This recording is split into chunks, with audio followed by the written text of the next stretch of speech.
As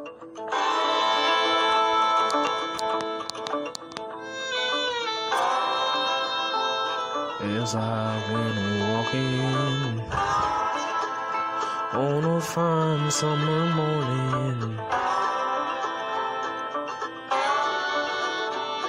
the birds on the bushes did a whistle and a sing.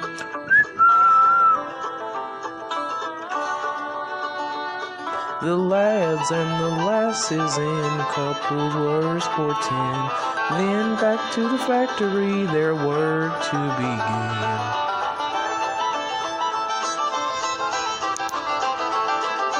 I saw one among them, she was fairer than any, his cheeks like the roses that bloom in the spring, his skin like a lily that grows in the valley. She was only hard-working factory girl, factory girl.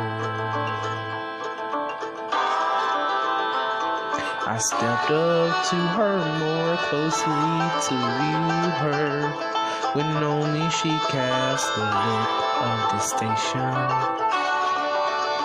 saying, "Young man, stand off me and don't come near me.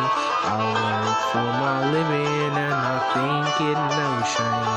The next morning I was there and ready and waiting, and begged her to talk to me just for once more.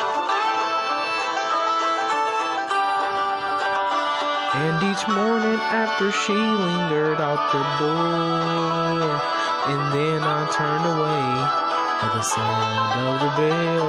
I love the mornings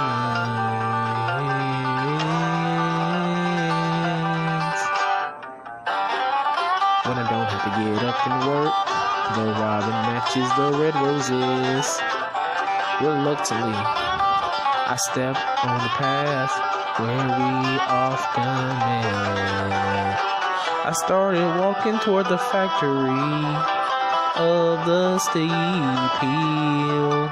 The crowd of co-workers gathered around. These factories are killing the earth.